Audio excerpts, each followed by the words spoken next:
buying a home for most people is still kind of the staple of kind of the American dream. Like most newlyweds, if you look at their short-term goals, most of them have home as kind of the top priority. And even when I was like a young pro, like that was the one for me. Like I want to own my own home. That was kind of the first big accomplishment I wanted to make. And so with that being said, and a lot of people still having that as a big goal, the question we are going to answer is, how much do you need saved before you can purchase a house? Or simply put, how much of a down payment do you need to put down on one? If you do a Google search, you are going to see everything. If you make your way on Ramsey's page, you're going to see to buy a house in cash. If you look at kind of somebody who talks about conventional wisdom, they're going to say put 20% down.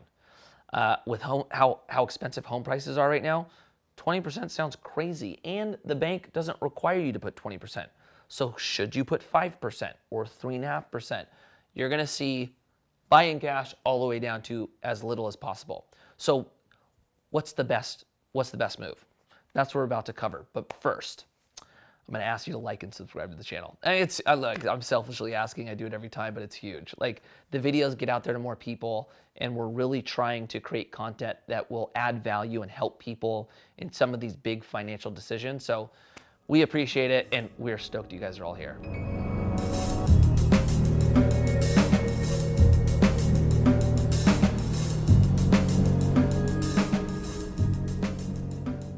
Before we get started, I just want to be really clear because I know a lot of people know my view on a home. If you're new here, I'm just gonna disclose it now. I don't view my home as an investment. I view my home as a home. So that doesn't mean you shouldn't buy it, because there are a lot of great reasons to home ownership. I think one, you get to control your expenses. You don't have to worry about rents going up on you. You don't have to worry about a landlord, wanting to use the house and you having to find a new place to live, unless you don't pay your mortgage, but that's a different thing. If your wife is like mine, she wants to nest. She wants to have a house of her own that she gets to do whatever she wants to it. So you do have more freedom when you own, and I think it's a little bit easier to keep the consistency, especially as you're raising kids, that this is where they're going to be for a long time. I don't view it as an investment because when I invest in, let's say, real estate, I don't want to be paying all the things. I don't want to be paying my debt. I don't want to be paying my taxes. I want somebody else paying it. And then on top of that, I want money coming in every month. So I guess to oversimplify, that would be the separation. But that doesn't mean you shouldn't buy. So because there's so many reasons to buy a home, we'll go over how much to put down and maybe give you some ideas on how you should attack it. The general rule of thumb has always been put down 20%. And really, if you can, putting down 20% is going to do a few things. You're going to pay a cheaper interest rate. You're going to have a cheaper monthly payment. And you're not going to have to take out something called PMI. PMI is private mortgage insurance. And basically what it means is the bank views you as too risky. And they don't want to lend to you at that little down, considering you put less than 20. So they make you take out insurance.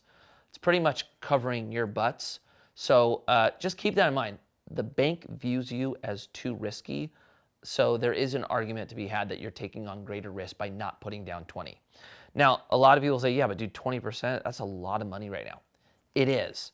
But if you can do it, this will be your cheapest option. So if you're someone who's looking at going, I don't want to wait till I have 20%, like I want to get in now, I have 5%, or maybe I have as low as 3.5%. There's a couple things to consider. One, if you're young and you feel really confident that you're going to make more money every year, and you also understand the risk and are comfortable taking it, then yes, this could be an option for you.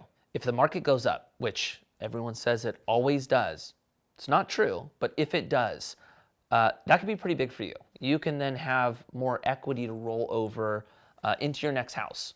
That's huge. If the market doesn't go up and something happens to your career and you're not able to pay your payment, you're going to lose your home and you're going to lose the equity in it. Now, if you put little down, let's say you put 3.5%, yeah, you might only be losing 3.5%. And you're young, so you do have time on your side. Both are true. One thing to consider, it's going to hurt your credit. It's going to make it hard to get loans. It's going to be a challenge to rent. but you are young. So if you're comfortable with that and you do have the time to maybe bounce back, then okay, that's an okay option. If you're a little bit older and you're looking at getting into home ownership, there's a couple things you got to consider. One, time's no longer on your side.